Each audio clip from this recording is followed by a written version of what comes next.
One of the reasons that I truly love woodcut is because of its simplicity. It's very direct and basic. Not only is it direct in terms of the process, but also the image is very bold and it really stands out.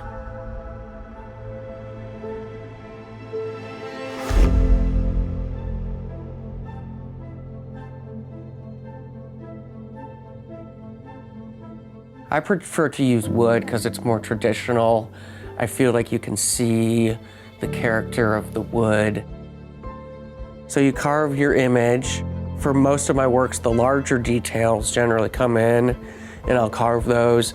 And then it's more of an improv process where I will add the smaller details in relationship to the image to try to create things like balance, rhythm, emphasize or de-emphasize focal points. Really think about how it's engaging the viewer.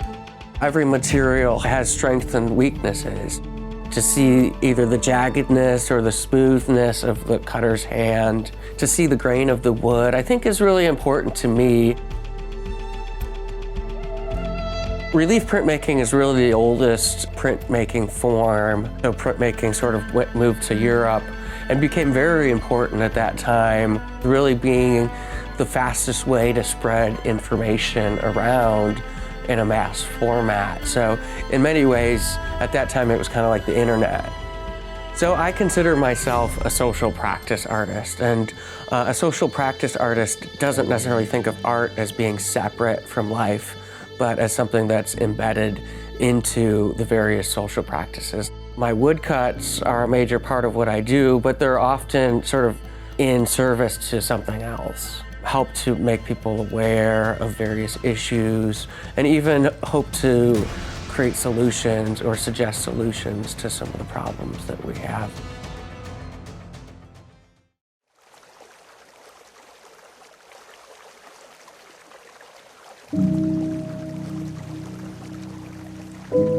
The headwaters of the Grand Calumet River originate from a small lagoon in the pristine dunes near the southern shore of Lake Michigan.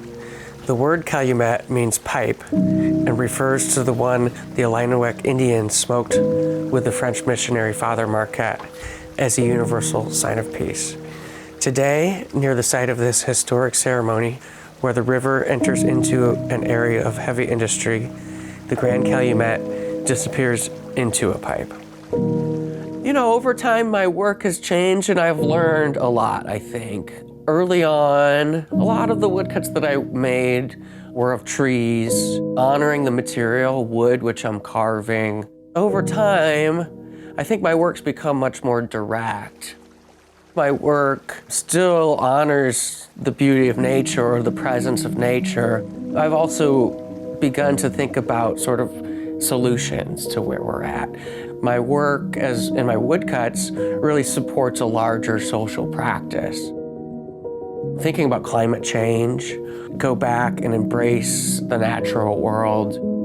I grew up in Gary. I was really surrounded by people that were invested in working on environmental problems. I think it's quite obvious that we have a lot of issues to solve.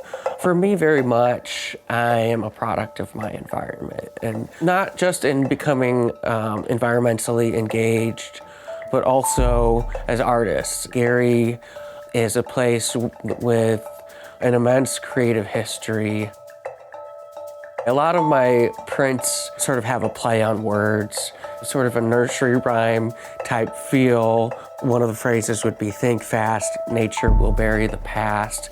I try to grab people with the rhyme, but then oftentimes it will set in and people will kind of, be taken aback. I spend a fair amount of time with these things cycling through my head. You always wonder how you're gonna capture the attention of your audience. And, now I sort of seek a straightforward depiction of the situation at hand. I'm trying to create a bold image that catches people's eye. The idea of what does your art do when it's put out into the world has always been a major question for me. And When you put out a piece of art about a specific issue and you don't see that issue changing at all, I think it always raises questions for the artists. Or it should. We're building community gardens to sort of address food justice and climate change at the same time. A lot of people are, struggling to meet their daily needs. So it's, something we also struggle with is food security.